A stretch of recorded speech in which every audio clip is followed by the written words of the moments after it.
All three stared at Stanley as if they were trying to figure out if he was telling the truth. Mr. Pandasky's face was so swollen, he could barely open his eyes. They were just asleep. "You sure he has no family?" the warden asked Mr. Pandasky. "He's a ward of the state," Mr. Pandasky told her. "He was living on the street when he was arrested. Is there anyone who might ask questions? Some social worker who took an interest in him?" "He had nobody," said Mr. Pandasky. "He was nobody." The warden thought a moment. "Okay, I want you to destroy all of his records." Mr. Pandasky nodded. "He was never here," said the warden. Mr. Sir nodded. "Can you get into the state files from our computer?" she asked Mr. Pandasky. "I don't want anyone in the AG's office to know he was here." "I don't think I can erase him completely from our computer," said Mr. Pandasky. "Too many cross-references, but I can make it so it would be very difficult for anyone to ever find a record of him. Like I said, though, no one will ever look. No one cares about Hector's irony." "Good," said the warden. 2 days later, a new kid was assigned to Group D. His name was Brian, but X-Ray called him Twitch because he was always visiting. Twitch was assigned Zero's bad and Zero's great. Vacancies don't last so long at Camp Green Lake. Twitch had been arrested for stealing a car. He claimed that he could break into the car, disconnect the alarm, and hotwire the engine, all in less than a minute. "I never planned to, steal one," he told them.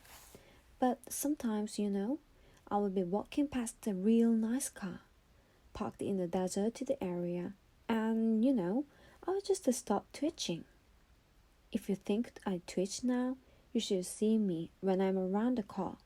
The next thing I know, I'm behind the wheel." Stanley lay on his scratch sheet.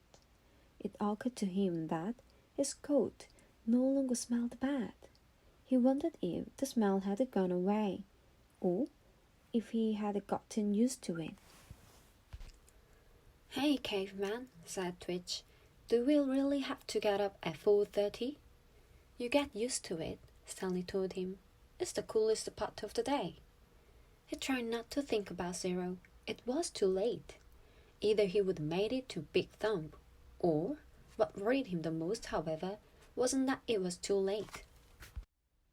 What if Zero was still alive, desperately crawling across the dirt searching for water? He tried to force the image out of his mind.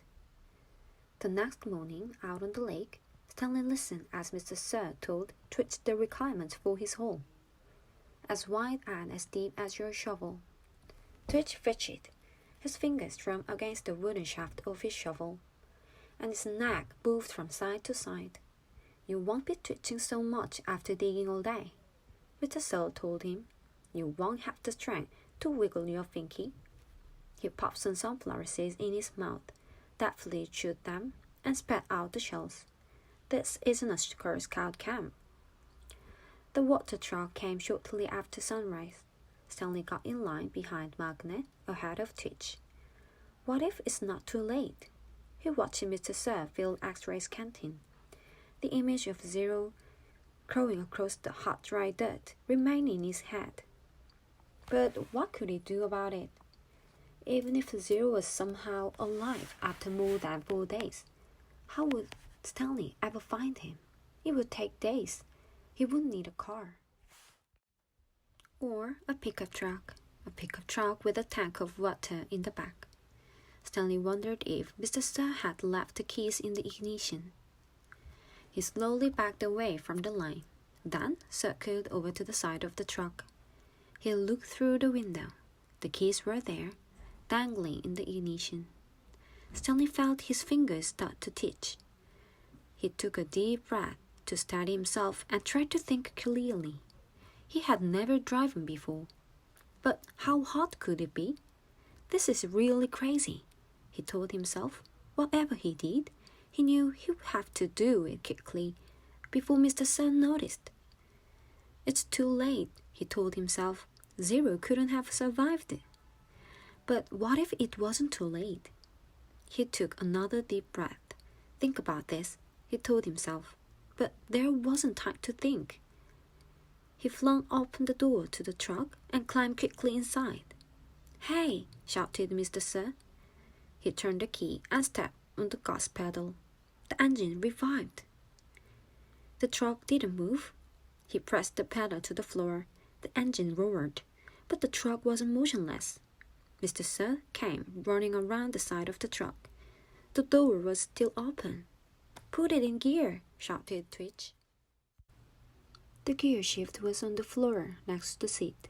Stanley pulled the lever back until the arrow pointed the letter D, for drive. The truck lurched forward. Stanley jerked back against the seat and tightly gripped the wheel as the truck accelerated. His foot was pressed to the floor. The truck went faster and faster across the dry lake bed. It bounced over a pile of dirt. Suddenly, Stanley was slammed forward, then instantly backward as air bag exploded in his face. He fell out of the open door and onto the ground. He had driven straight into the hole.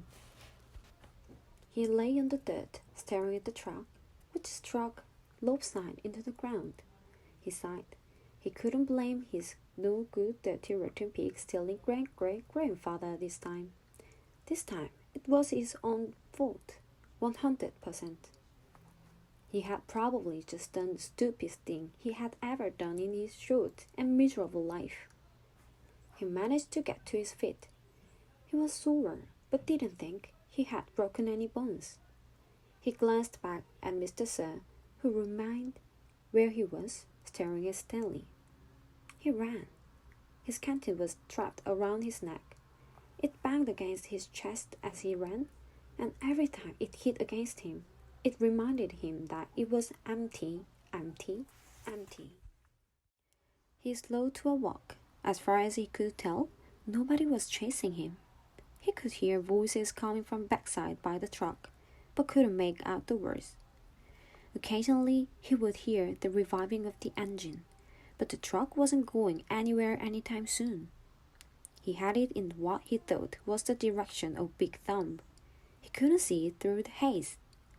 Walking had to calm him down and allowed him to think clearly. He thought he could make it to Big Thumb, and with no water in his canteen. He didn't want any risk of his life on the hope that he would find refuge there. He would have to return to camp. He knew that, but he wasn't in no hurry. It wouldn't be better to return later, after everyone had a chance to calm down.